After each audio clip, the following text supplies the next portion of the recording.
anxious when you've had loads of homework.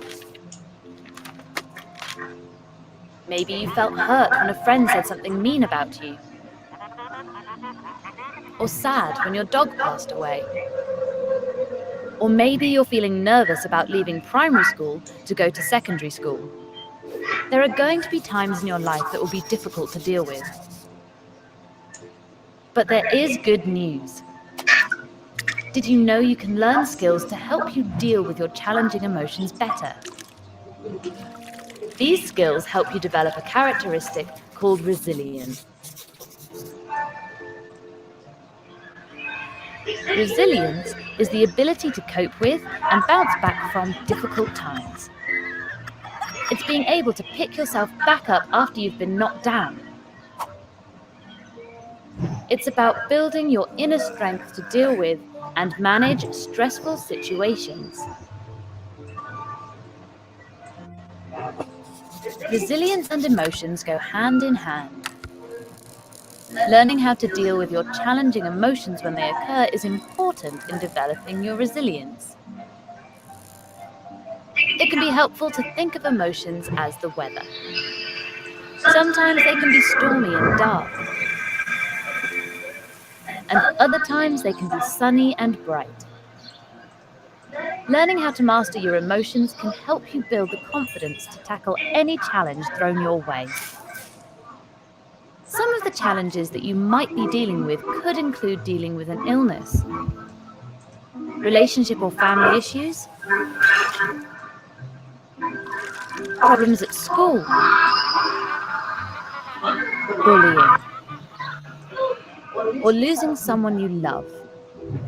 Those are all really big things. But small things can stress people out too, like losing a sports game,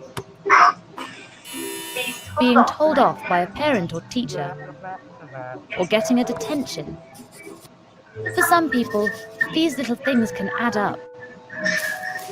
But for other people, it doesn't bother them much at all. That's because everyone has a different level of resilience.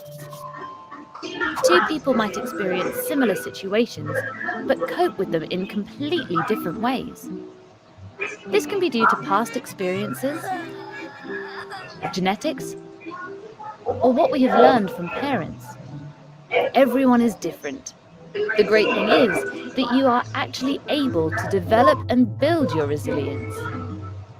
However, being resilient doesn't mean you are meant to push any feelings away or not express them.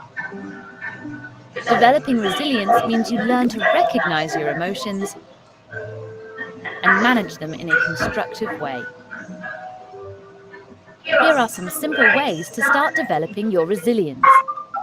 Find healthy ways to deal with stressful times.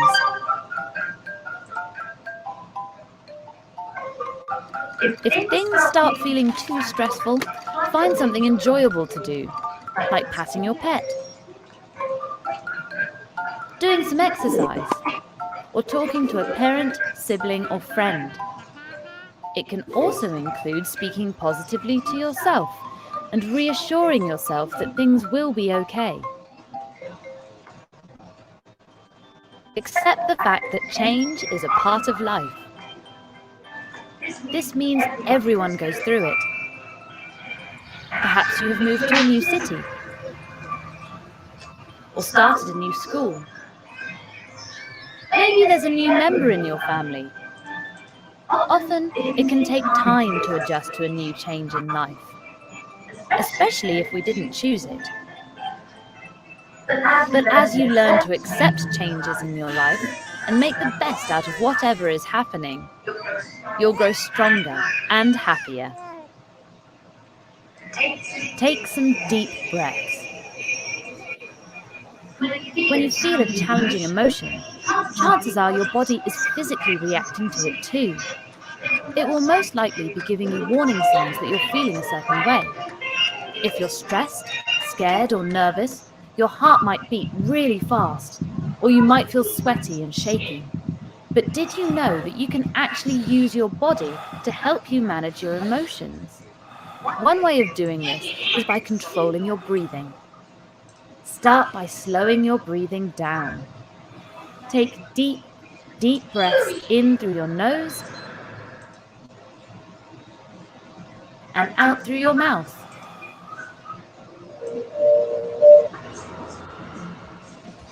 You'll be surprised how calm this can make you feel. Finally, learn to be flexible when it comes to change. This helps to develop your resilience. Life isn't perfect, and things don't always go according to plan. Maybe you were promised a birthday party, but your family couldn't afford one this year. Or maybe you were expecting to get into the top team for your favourite sport, but found out that you placed in the second team instead. Can you learn to become flexible when things don't go the way you expected? Being flexible helps you to be creative in your ways of coping. Having a plan B, and even a plan C, can assist in your flexibility so that when your plan A falls through, you still have other options. The key is to maintain a positive perspective and not only see what's not working, but be able to accept change and focus on moving forward. Developing your resilience is super important if you want to be able to handle difficult situations well and come out on top. Learning to develop your resilience can be done in many ways, like accepting that change is normal, using healthy strategies to manage challenging emotions, and learning how to go with the flow. Remember, being resilient does not mean you aren't allowed to feel and acknowledge your emotions. It just means that you'll have the tools to help you to cope with things that are difficult, so you'll be able to bounce back and make the most out of life.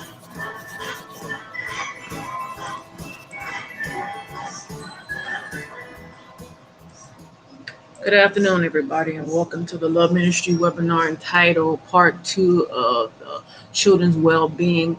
I think about a week ago I did the webinar entitled Part 1 was the children's well-being. Today we're going to talk about the underlying conditions of their mental health today and how does those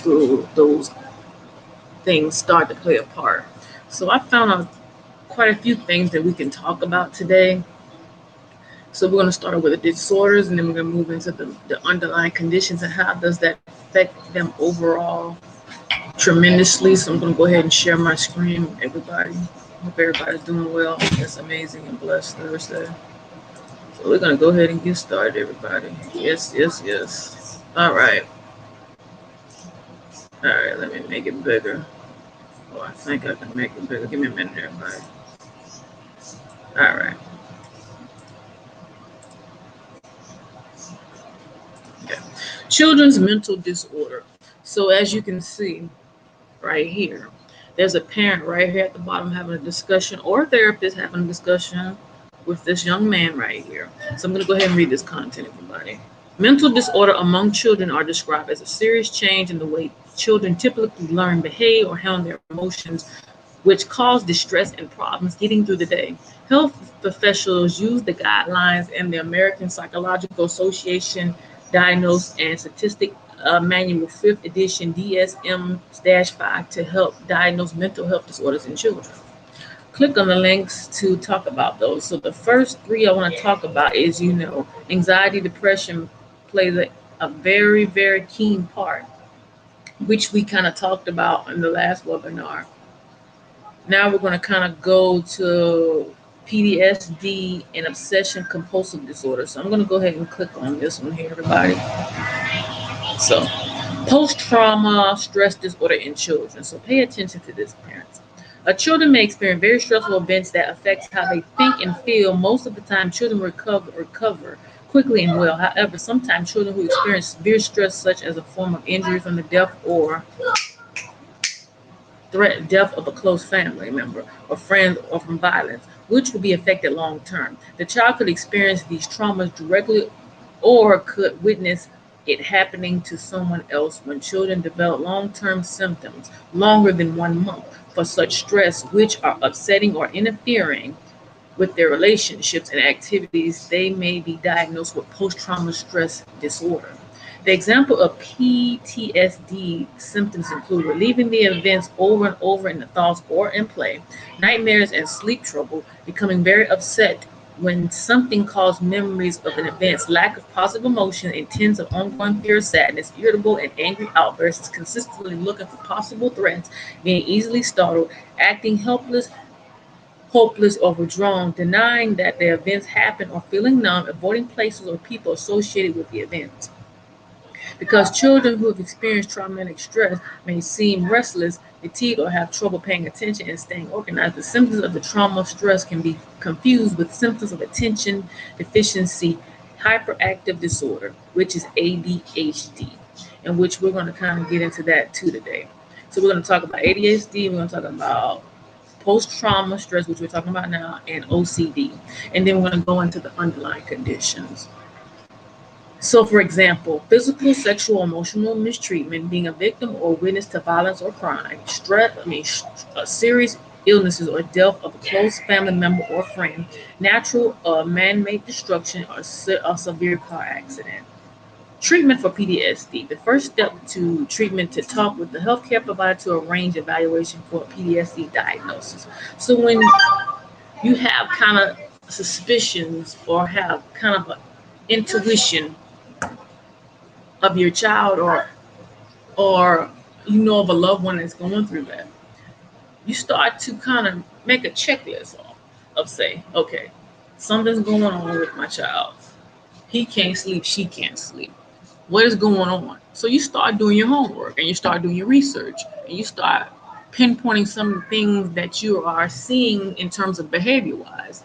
So did they experience a trauma of somebody that died in front of them, or somebody that did something that harmed them? Have they witnessed a death? Have somebody suddenly died in their family, or something really catastrophically hurt them that caused them to have these emotional outbreaks? When you see these behavior signs, head on, seek professional help immediately. Get resources, information, techniques right away, because it'll help you in the long run. Don't procrastinate, because it can get a lot worse if you do. Okay? It can get a lot worse. So, like I said, psychological location, children and adolescent psychiatrists find a congestive verb behavior therapist. So seek counseling. Talk to your pediatrician about it. Sometimes you can get resources at your child's school. The daycares may have some resources, but reach out. Don't be alone on this. Fight for your child. I'm telling you, it is well worth it. All right, everybody, we're going to talk about ADHD. Let's see. Give me a second. Hold on. Let's go back. And do I see it? Yes, I do. And then we're going to talk about OCD. So we're going to kind of pinpoint a lot of them. And it looks like, okay, here we go. Attention deficit / hyperactivity disorder. So ADHD and school change. How to help children with ADHD with changes in school. So what this is talking about, you see the young man on the computer who's like really focusing on the schoolwork, and what we see right here is him trying. And ADHD has been talked about time and time again. For those of you who don't know it, we're going to get in details about what ADHD is. Okay?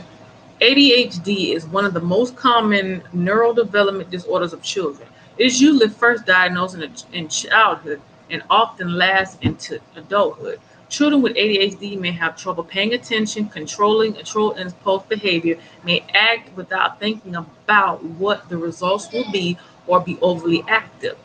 So here's some of the symptoms: daydreaming a lot, forgetting or losing a lot of things, squirmy or fidgety, talks too much, make careless mistakes or take unnecessary risks, have a hard time resisting temper, have trouble turning down, have difficulty getting along with other people.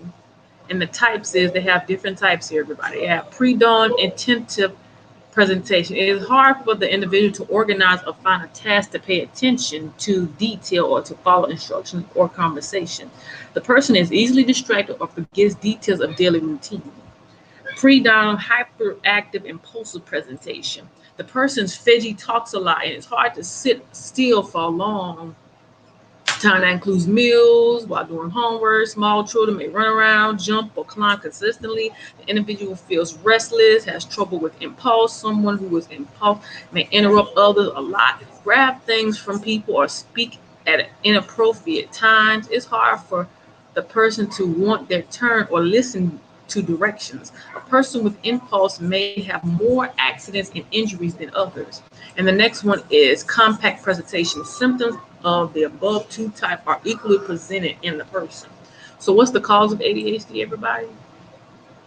Scientists are studying cause, risk in and effective to find better ways to manage and reduce the challenges of persons having ADHD. The cause and risk factor of ADHD are unknown, but current research has shown that genetic plays an important role. Recently, studies of twin-linked genes in ADHD.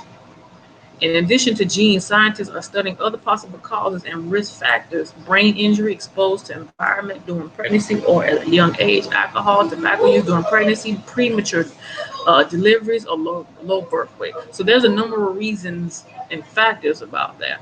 And I see there's a video that I'm making. Let's see if I can share that. Y'all can hear it.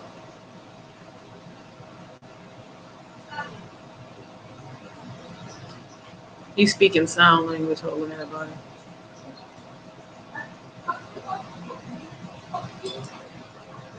Hold up. Oh, they're gonna let me do it. He's speaking sign language.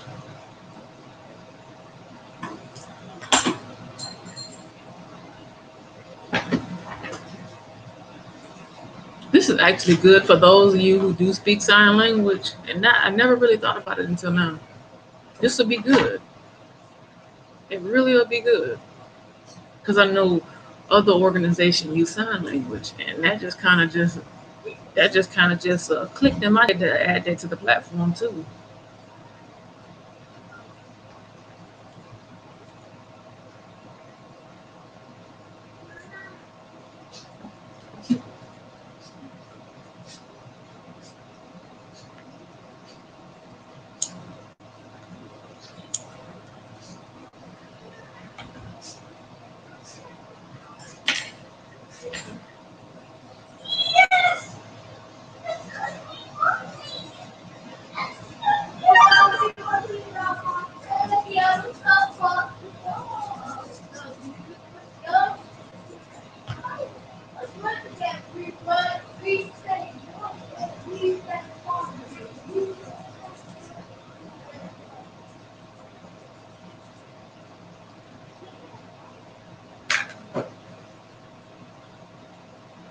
For those who are tuning in, it's a gentleman right here speaking sign language.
All right, everybody. That was a gentleman that was speaking sign language, and I've never did that on this platform before. And that's going to be added to the on-time ministry agenda. Seriously, I never thought about it until just now. Thank you, Lord. So, for those who speak sign language, and some know, he basically was doing sign language, interpreting what was talked about in terms of ADHD and some of the things that take place when those who have it and cope with it. The next part I want to share with you. Ooh, this is actually a good hold, everybody. I saw some I want to share on the platform too. Description: if a child has ADHD is a process with several steps. There is no single test to diagnose ADHD, and other problems like anxiety, depression, sleep problems, and certain types of learning disabilities can have similar symptoms. One step of process involves having a medical exam, including the hearing and vision test, to rule over other problems with symptoms like ADHD. Diagnosed ADHD usually includes a checklist of rating ADHD symptoms, taking a history of your child from parent, teacher, and sometimes the child. So what I'm going to show you is a chart, which I'm getting ready to download in a minute.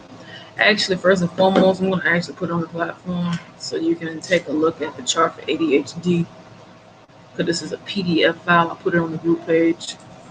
Treatments. In most cases, ADHD is best treated with a combination of behavior therapy and medication. For preschool age children 4 to 5 years of age with ADHD, the behavior therapy, particular training for parents, is recommended at the first line of treatment before medication is tried. What works best can depend on the child and family. Good treatment plan will include close monitoring, following up, and making changes if needed along the way. The next one, maintaining symptoms, staying healthy. Develop healthy eating habits such as eating plenty of fruits, vegetables, and whole grain, choosing lean protein sources, participating in daily physical activity based on age, limiting the amount of daily screen time for TV, computers, phones, and electronics, getting the recommended amount of sleep each night based on the age, which is some good information.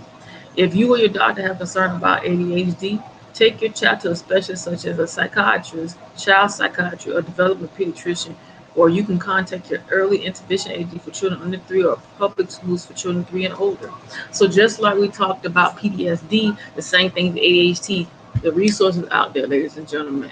Just gotta be proactive, and a lot of times people don't know how to handle those different techniques. If your child's daycare again or school, talk to the principal or the guidance counselor or whoever is facilitating over the resources for your child or children, and get the information and just see where it goes. It don't hurt to try, ladies and gentlemen, and you'll be surprised the answers you get. Some things you're gonna have to fight to get, but at the end of the day, it'll be well worth it. Okay. All right, we're gonna go back up. Here I'm going to talk about OCD, obsessive compulsive disorder. So this one here is for children. Many children occasionally have thoughts that bother them, and they might feel like they have something to do about those things. Things about those thoughts, even if the action doesn't actually make sense. For example, they may worry about having bad luck if they don't wear a favorite piece of clothes. For children, the thoughts and the urges to perform certain action proceed if they try to ignore them or make them go away. Children may have an obsessive compulsive disorder with unwanted thoughts and the behavior they feel they must do. Because of the thoughts happening frequently, it takes up a lot of time, more than an hour a day, interfering with their activities or make them very upset. The thoughts are called obsession. The behaviors are called compulsive. So here are the symptoms, ladies and gentlemen.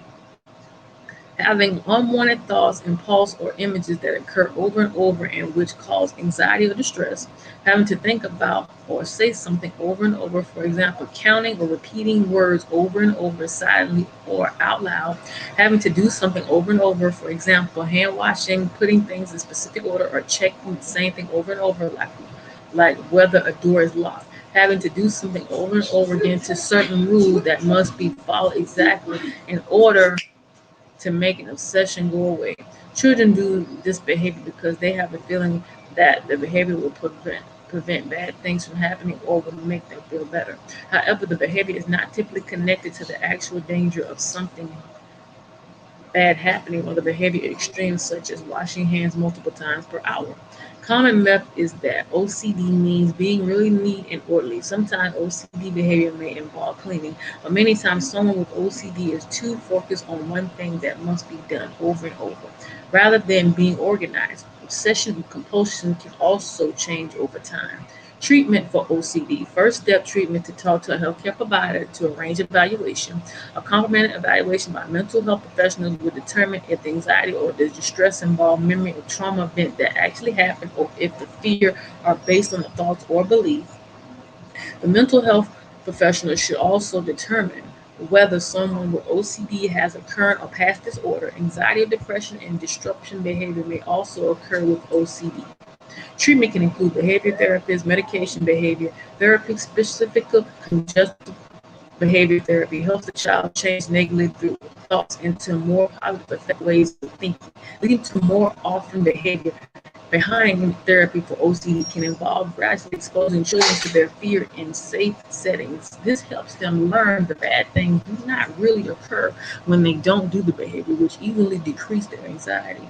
Behavior therapy also can be effective by some children are treated in combination of behavior therapy and medication. Families and schools can help children maintain stress by being part of the therapy process and learning how to respond supportively about the accidentally making obsession or compulsion more likely to happen again. So again, psychiatry, child and adolescent psychiatry, finding of congestive behavior. So these resources basically tell you to reach out to your local physician, psychiatry resources for your schools and places that help your child deal with these. So we're going to get ready to stop this screen. We're going to talk about the underlying condition for those who are suffering with like diabetes, asthma, uh, what's the other ones? A few other ones out there that the young ones are dealing with. And I really want to talk about diabetes, asthma, talk about these things and how their mental state really is. And also too, it's another one out there, but we're going to talk about that. But what I'm getting ready to do right now is share another video because parents, guardians, I want you to be aware of certain things that you may see in your child and how some of these things are like really surfacing up. And what we're going to do, I'm going to show a video before I get ready to start talking about those key points and how does that really affect them. Like, wow, yeah, it's really something. So I'm gonna go ahead and show this video real quick. It's real short, so it's not too long, everybody. So I'm gonna share my screen. Share my screen. Let's see. All right, everybody, here we go.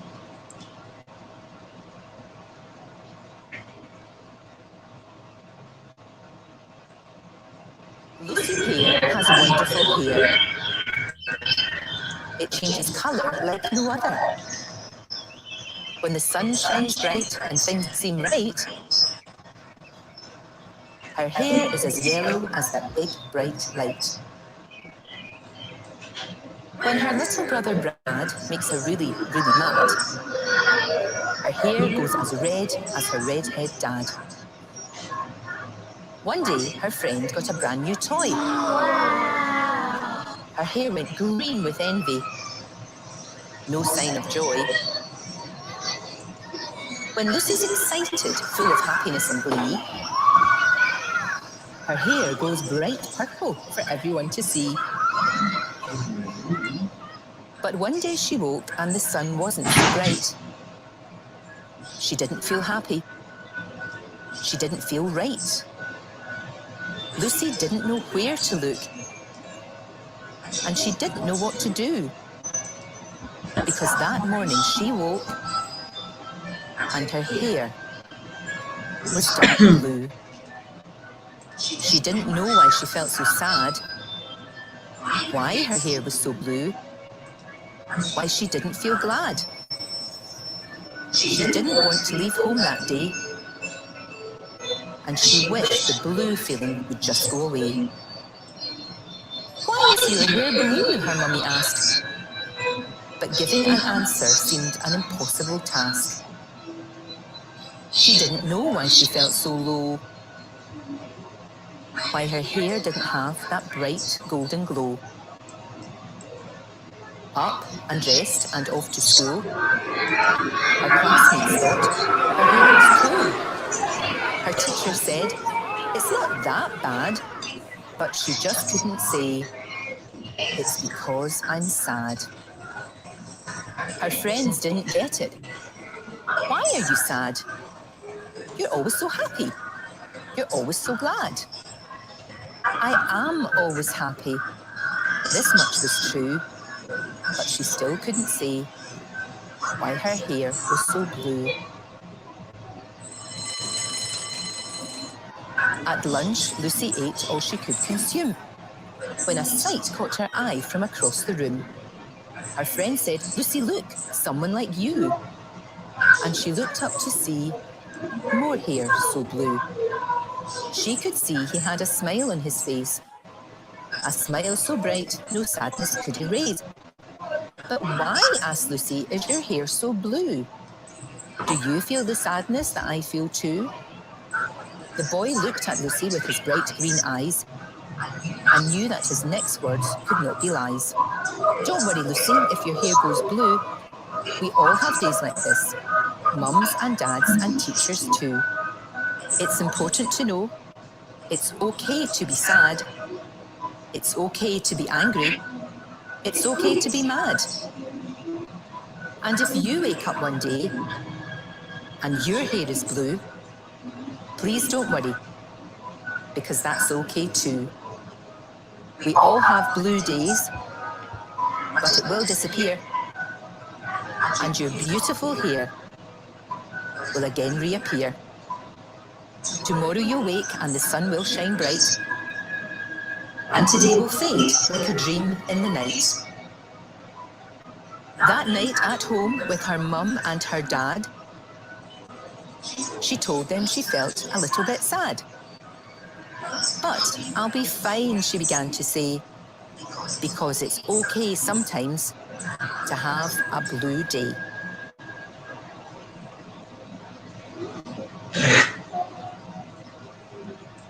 All right, everybody. So now we're going to talk about the two underlying conditions. We're going to talk about the asthma as well as the diabetes, and we're going to come back on again next week because I feel this needs to be talked about more and more on this platform regarding children. So I'll be back on here again next Thursday, 2 p.m. We're going to do a part 3 and it's going to be a part 4. This has to be talked about. And then the part 4 episode of the part 5 of this series, Children Well-Being, we're going to talk about COVID-19 and the vaccines and all these different elements and how kids are transitioning back to school.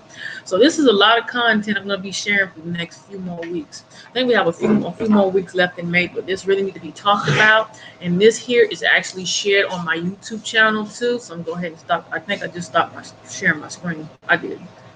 Brain freeze, everybody.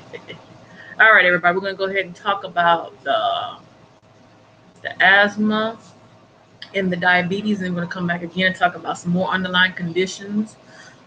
It's a lot of content, but it's very informative, but I want to educate you all and pay attention to the signs, okay?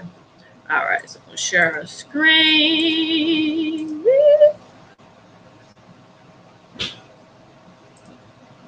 All right, so this one is an article. I found this back in 2019. So it probably revised, but this is kind of giving you a ballpark of what kind of things you should be kind of aware of regarding kids and their well-being when they're dealing with the asthma. Okay.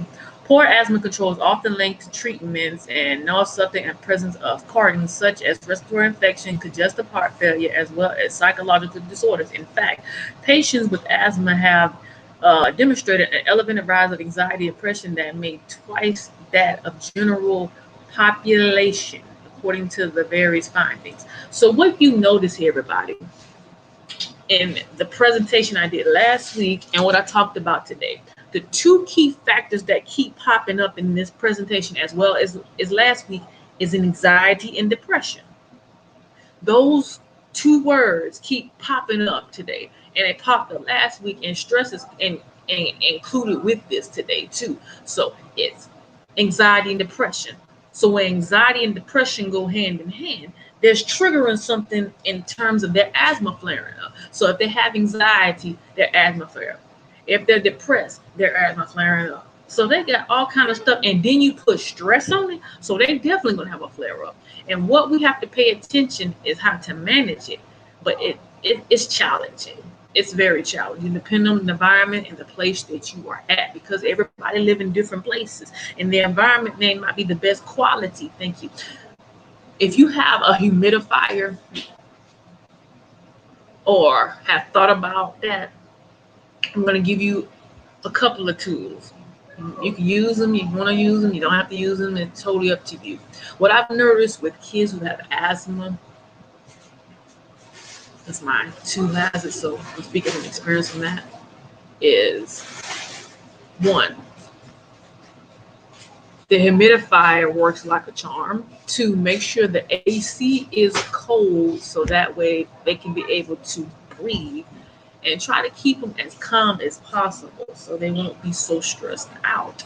It may be school, maybe stressed out. It may be the situation at home. It may be school, home, sports, something that's triggering their asthma, and their well-being has to be intact, where you should have those conversations with them. You may have young kids, you may have teenagers. Teenagers can be difficult, but if you know the pinpoints to get them to open up, you'd be surprised what can come out of their mouth simply by one little thing. One little thing. You have to pinpoint that. So let me continue to read the article. These compounds are associated with worse asthma control, greater function, disability, lower the quality of life, and more frequent hospital visits and physician visits. So one thing I've noticed about asthma, of course, hot weather, it really just like, woo, the wind really triggers it, smoke really triggers it. But when you are stressed and have anxiety and depression all mixed up in one, it's not a good look. The child's gonna be in distress. You'll be using the humidifier. You'll be using the asthma machine. You'll be using a Butyrol and Plumicor and all those different products. I know all about the products. The inhaler, all these things. You'll be spending numerous times going to the hospital. And some of them have flare-ups because they have a history of that, because something may have triggered that asthma to get it stirred up. Prevention is a must. But if you have other things that's a lot more serious than that, then that's where you have to consult a breathing coach or an asthma doctor that kind of give you points and techniques to use to kind of minimize the stress level, the anxiety, as well as the depression. This is why I always talked about in my webinars about seeking health care, getting resources, getting information, being an advocate. I know a lot of people are not good at speaking up or articulating their voice in terms of handling the well-being of their children, or know the right thing to say. What my suggestion for you to do is write down a series of questions, maybe 4 or 5. Get to the real serious question if the doctors can answer them. And a lot of times you may go to the doctor and they rush you in and out.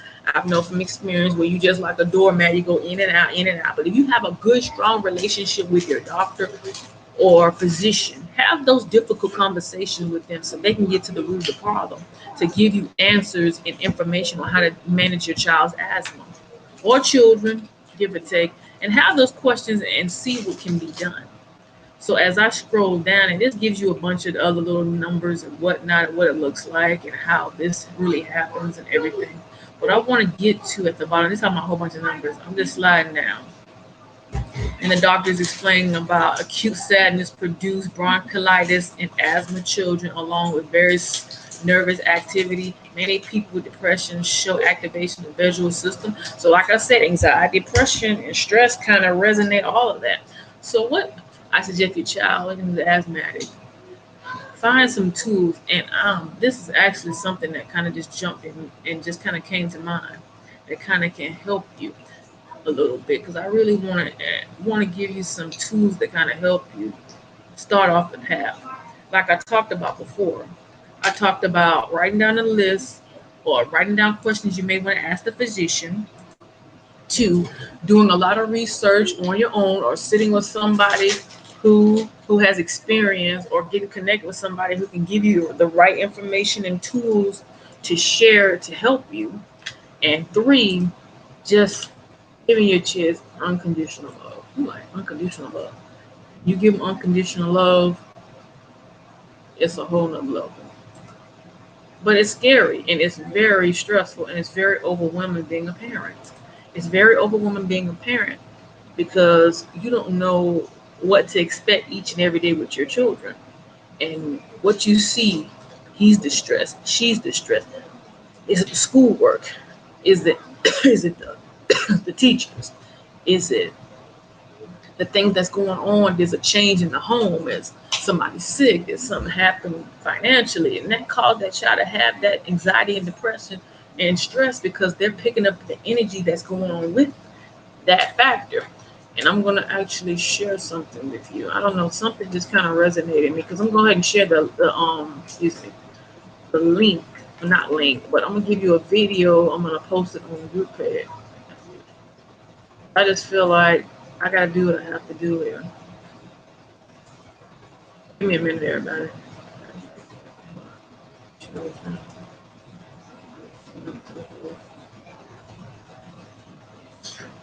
And it may not work for everybody, but hey,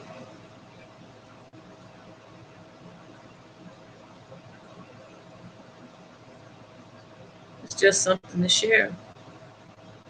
Something to really share. So give me a few minutes.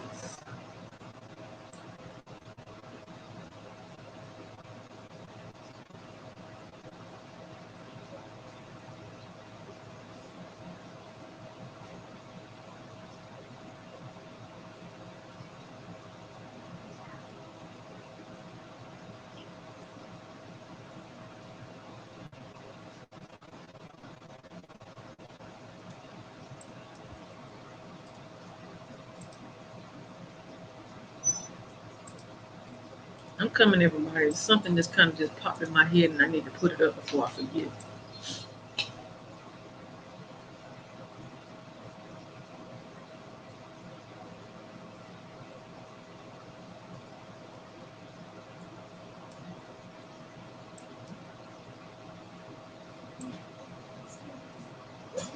Give me a second.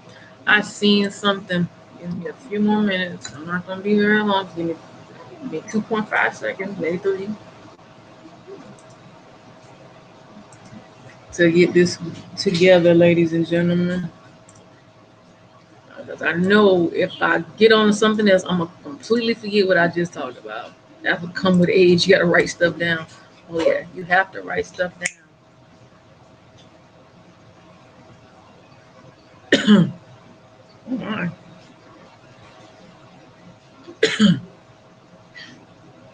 Let's see. Come on.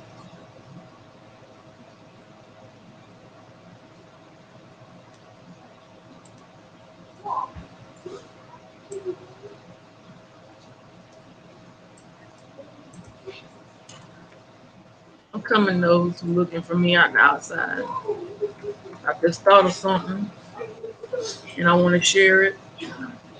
So bear with me.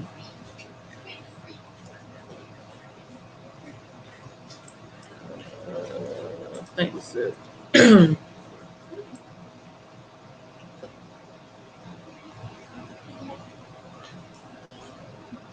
Okay.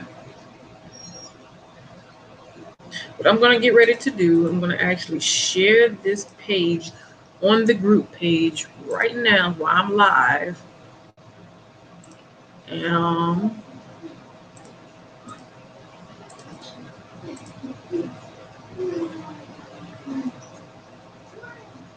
so you can get a better understanding what I'm talking about. On the website, it's from the CDC, but it has like an asthma fast fact for children, and it says, "Don't let asthma keep you out of the game." And it says, "Listen to the podcast," and then it has various like different things you can kind of partake in, and it's very educational and it's definitely very informative, and it'll help you to understand some of these things that may go on. And then what's so fascinating about this website is that they have different things you can pay attention to on the side that kind of give you a lot more information regarding that. Okay, everybody. All right, so I'm going to stop sharing my screen. We're going to go ahead and get into the last one. This is regarding diabetes for those of you. Okay. All right, emotion and mental well-being of children with diabetes. This is the big one right here. It's many ones, but this is really start to develop over the last X amount of months, and most for people for years, the diabetes.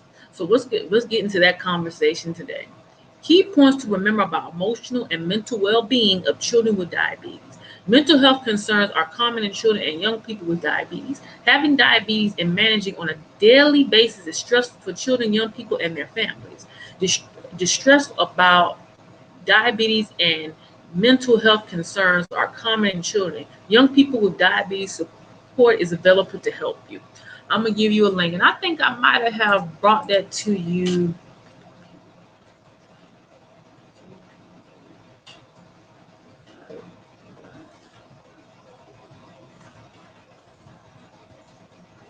There's an organization, and I forgot the name of them.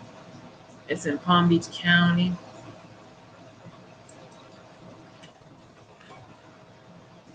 I want to share this with you all.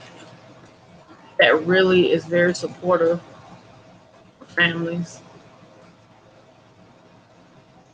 I took part in it some years ago. I'm telling you, if you wasn't going out to getting this information, you'd be surprised. Okay? You'll be surprised. I'm going to share the link with you, and I'm going to let you look at it along with this, and I'm going to show you why. Okay? Because I actually was supposed to do this before, but I finally found it again, I believe. But this is a good website I want to share. I think I shared it on my main page a year or so ago. All right.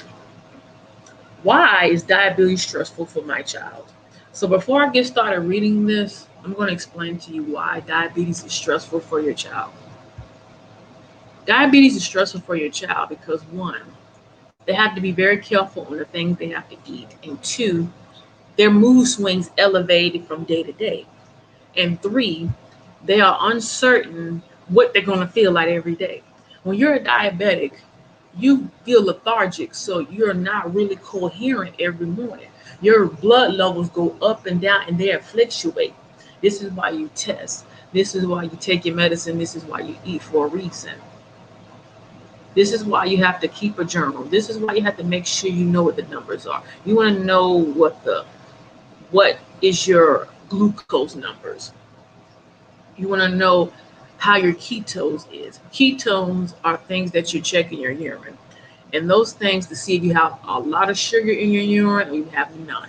And it has a strip where it shows you the different colors. If it shows a color that is not good, there's a red flag that there's a problem. And this is where you have to reach out to your oncologist for further details on steps on how to handle those situations. Okay? So with those who have that, it's stressful for them to focus in school because they get very agitated.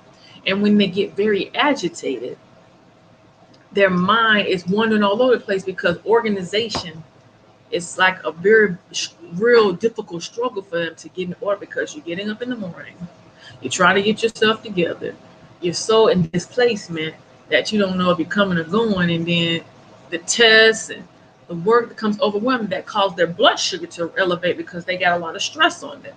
And the stress becomes so overwhelming that cause their sugar to shrink up like whoop, high. That causes them to have headaches, that causes them to get dizzy because their hypertension is flared up. And when that caused that to happen, this is where they need to take a chill moment. First and foremost, you need to check their pressure. Second, you definitely need to check their glucose and then their pressure to see what is high. Then they need to calm down and they need to breathe and take a walk. And if it gets too severe, you may have to send them to the hospital. You like, huh? Yes, because with diabetes, you can't play with that. Okay, you definitely can't play with that, everybody. So having diabetes means adding a outrageous behavior on a daily basis into an alright busy life, having to check blood glucose levels, being aware of food intake and taking insulin every day can be overwhelming. When blood glucose levels do not respond the way they are supposed to, this can become frustrating, stressful, and make a person dependent. This can also cause arguments, conflict between parents, children, because everyone is trying to find an answer to why is your blood glucose level so high.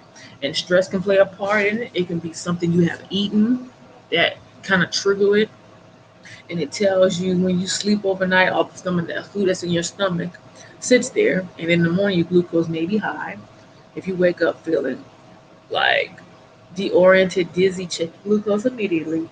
And if your blood sugar level is really low, get you a candy bar, get you a soda pop, or get you some orange juice to bring your glucose levels back up to a normal rate. And if that doesn't work, referring, and I'm gonna say this very boldly, hospital. Don't joke about that. And if your oncologist is available, and if you have their like personal cell phone number or office, call them immediately and explain what's going on. They can see you, and if they advise you to head to the emergency room immediately, and they'll meet you there, and they can find out what's going on with you. Okay. Motivation for managing diabetes can be an EBS flow. At different times of the diabetic journeys, people's motivated to keep blood glucose levels in target range and can go up and down. Diabetes burn out in new recognizing state, which a person grows tired of managing their diabetes and give up on carrying out diabetes managing tasks. This can include monitoring glucose levels, recording glucose levels, counting carbs, and taking insulin. Diabetes burns out can also lead to depression. So let me get into this detail.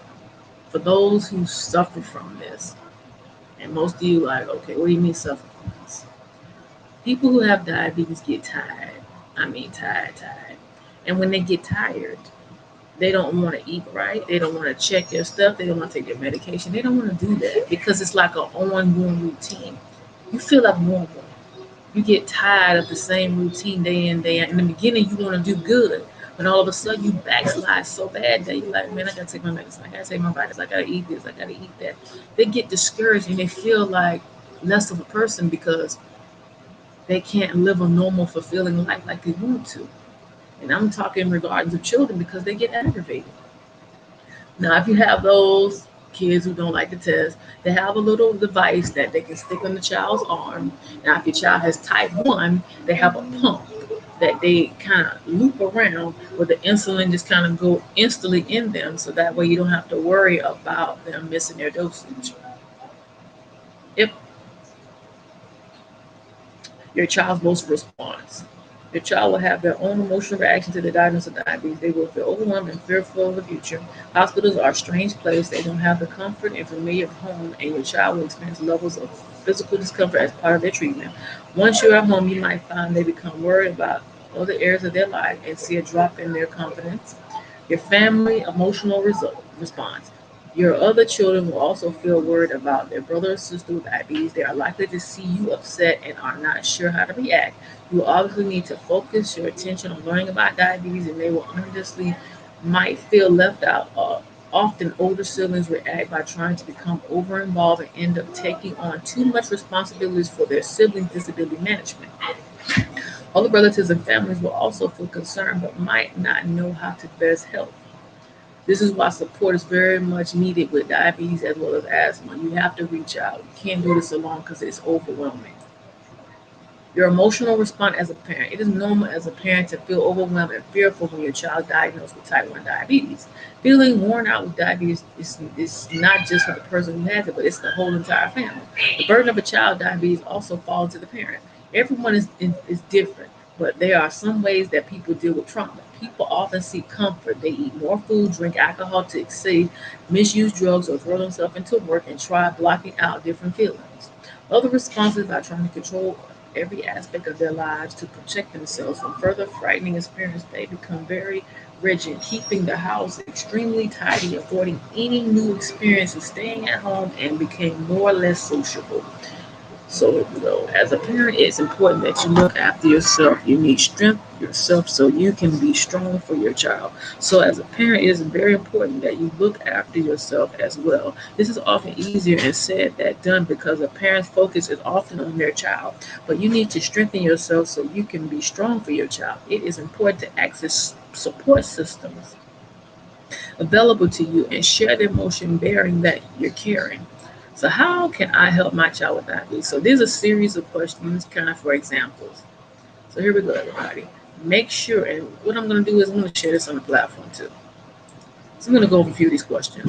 Make sure you share diabetes management tasks with your child slash young person. Check in to see how they are doing with all this that is expected of them. Make sure your expectations are suitable for the age and the stage of your child. I'm going to read one more. Let your child know it is okay not to like diabetes. So these are some of the various questions you may want to share with your child in terms of a lot of these different things that go on. So here we go. What are the signs my child with diabetes may be emotionally distressed? So the first sign is temper tantrums with blood tests or rejection. Aggressive behaviors such as returning to bedwetting, refusing to eat or overeat, hair pulling, nightmares, needing comfort at night. For children and teenagers, change in their HbA1c, missing injections, not checking their blood glucose levels, hiding food wrappers or missing food from the pantry, removing their medical alert bracelet, changing their friendship or withdrawal society, playing computer games for hours in their room, being angry, often as sign that a child is feeling very anxious. So these are clear signs that there's a problem. So now we're going to get down a little further. Engaging in risky behavior as a teenager, drinking alcohol underage, using illegal drugs, being sexually active at underage, skipping school or bullying or being bullied. So these are some of the things that this website kind of talk about. And here we go. Where do I go for help for my child with diabetes? Seek professional help and support. And I'm encouraging everybody, you need the support when it comes to diabetes. Don't sit here and be super mama, super daddy. Don't do it. You're gonna drain yourself out. From experience, don't do it. Get the support. Get the support that you need for your child. If there is a community resources, they're doing something virtual, get on Eventbrite, get on some of these sites and get on there and listen, take notes, educate yourself, do what you have to do. Don't take this on by yourself. I'm telling you, don't do it. You get the information, you get the resources, and you do this for your child. This is for you. The more information that you give for your child, the better you off in the long run. And the more information that you know about this will help you all out in terms of what you're dealing with. This is serious, ladies and gentlemen. You can't take this lightly. And you definitely can't just say, okay, I'm just going to write this off. I'm not going to listen, this and that. No, that's not how that works. You have to. It's a must. Now, if you feel like you can write this all alone, hey, I'm encouraging you, don't. I'm telling you, it's going to cause you more stress, more trouble, it's just too much. And I'm going to go ahead and share this link with you on the page because I'm getting ready to run out of time. I came on, I think, 1:45, but yeah, I'm getting ready to wrap this up. So this link that I'm sharing with you today is just giving you an insight about what this really looks like. And I hope this website is very beneficiary. I'm going to show you this one quick website real quick before I log off. I'm going to start sharing my screen real quick, everybody. Hold on.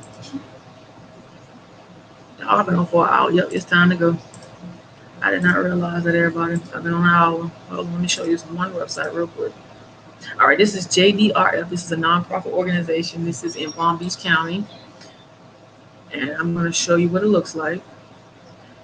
And I'm going to actually share this link on the group page too, so you can kind of take a look at it. This is for type 1 diabetes, but they can also give you information about those who have type 2 as well. I've been to a couple of their events that they had in the past, and I really enjoy it. And it's very educational. Very educational. I tell you, it's very educational because it helps. So the bag that you see right here is just basically giving you a comfort bag, a bag that can kind of help you and just give you a insight about how to manage and deal with diabetes. Okay. So I'm going to go ahead and stop sharing my screen. I'm going to go ahead and put this in the comment box. I hope you all enjoy this. I'm going to share the link for you so you can see. And I'm going to be back on here after a while to redo yesterday's Bible study. So let me go ahead and click that off. So I hope you enjoyed this resource, everybody. Oop, I almost forgot. See, remarkable, I almost forgot. I'm going to post this right now. See, I'm going to tell you about the ADHD flyer I was going to put it. It just slipped my mind. See that? Almost slipped up. So let me go ahead and share this with you all real quick. So I hope you enjoyed this 1 hour webinar that I did. I wasn't even going to be on that long, but you know what? Sometimes it doesn't matter. It's just the information that you share with folks for them to understand where you're coming from in regards to their loved ones in terms of the babies. And you know, the babies need this information, and you as a parent and a guardian definitely need it. It is very informative and very educational. All right, ladies and gentlemen, I'm getting ready to sign off of here, but I'm gonna go ahead and post this right now before I forget, because I literally almost forgot. Like I said, I like get on one topic and all of a sudden it just slipped my mind, and I'm saying, "Oop, I'm gonna post that." Also, too, I'm gonna post the flyer up of the agenda that's gonna be happening on the ministry page. Look, let me make this capital. I have two things I'm gonna be doing. I'm gonna be doing the broadcast and Bible study, and then I'm gonna put the flyer up for everything that's gonna be going on with the ministry page. So, all right, we're good. All right, everybody. I will talk to you all real soon. I love you all, and have an amazing and a wonderful day.